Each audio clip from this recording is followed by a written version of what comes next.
عبداللہ گل صاحب بڑی اہم جانب جو ہے اشارہ کیا عارف چودھری صاحب نے کہ ہم تو مجبور ہیں، لیکن اگر ہم ان مسائل کے حل کی جانب جاتے ہیں، اگر ان مسائل کے حل کی جانب دیکھیں اور مسلم ممالک یونائٹڈ ہو کے صرف یہ کہہ دیں کہ مسئلہ کشمیر بھی حل کیا جائے فوراً اور ساتھ ہی ساتھ مسئلہ فلسطین کے لیے بھی کوئی نہ کوئی آواز بلند کی جائے، تو آپ کو لگتا ہے کہ یہ دونوں مسائل حل ہو جائیں گے یا پھر یہ اسی طرح چلتے رہیں گے؟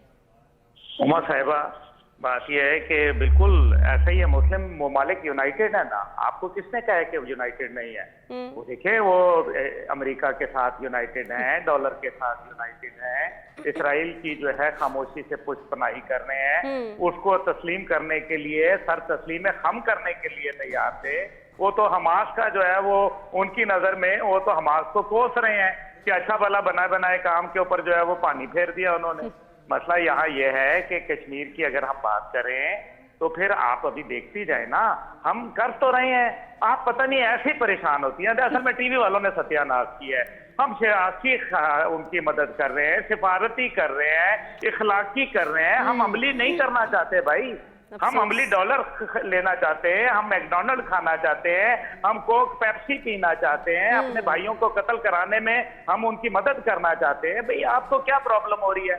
بھئی تمام مسلمان ممالک کے حکمرانوں کے دل ڈالر کے ساتھ دھڑکتے ہیں اور عوام کے فلسطین اور کشمیر کے ساتھ دھڑکتے ہیں۔ بھئی سیدھی سی بات ہے، یہ بڑے ایثار صاحب بیٹھے ہیں، عارف چودھری صاحب بیٹھے ہیں، میں یہ پوچھنا چاہتا ہوں کہ کیا 19 جولائی سن 1947 کو پاکستان بننے سے قبل الحاق پاکستان کشمیریوں نے سردار ابراہیم کے گھر میں کیا یا نہیں کیا؟ اگر کیا تو پھر مجھے بتائیں کہ 27 اکتوبر کو جب فوجیں اتاری گئی تو تب وہ کس کا حصہ تھا؟ تو یہ بات کہہ دینا کہ کشمیر بنے گا پاکستان، یہ نعرہ کہاں سے صحیح ہو گیا بھائی؟ یہ تو ہے ہی غلط نعرہ۔ اب آپ کو عملی کرنا پڑے گا، یہ سیاسی، سفارتی، اخلاقی نہ کشمیر کے اندر کامیاب ہوا، نہ آپ کا جو ہے وہ فلسطین میں کامیاب ہوگا۔ آپ نے فلسطین پہ کمزوری دکھائی، سیم فارمولا اگر آپ کو نہ لگا کشمیر میں تو آپ میرا نام تبدیل کر دینا۔ میں آپ کو یہ بتا رہا ہوں کہ یہاں میسیکر ہونے والا ہے، اور آپ دیکھیں گی کہ یہ جو بات آپ کو یاد ہے عمر صاحبہ، آپ کا میرے کئی پروگرام ہو چکے ہیں، جب یہ حماس نے حملہ کیا تو میں نے آپ کو پہلے دن یہ بتایا تھا کہ بی بی آپ دیکھ لینا یہ جنگ پھیل جائے گی اور تمام اسلامک موومنٹ جو ہے وہ جوائن کر لیں گی۔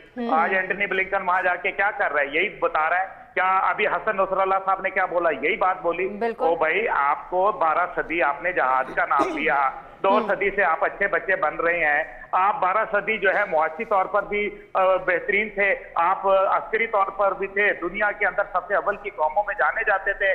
جب سے آپ نے جو ہے وہ ان لوگوں کی اب تو کروسیڈ کے ساتھ جو ہے وہ ایک آپ کی صہیونی جنگ بھی موجود ہے۔ بالکل سر، آپ بجا فرما رہے ہیں۔ ذرا ہم اس سوال کے حوالے سے پبلک پول کو بھی ڈسکس کر لیں کہ اقوام متحدہ کا وجود میں آنے کا مقصد صرف غیر مسلم ممالک کے لوگوں کے حقوق کو بحال کرنا ہے۔ 67% کو ایسا ہی لگتا ہے، جبکہ 33% ایسا نہیں مانتے۔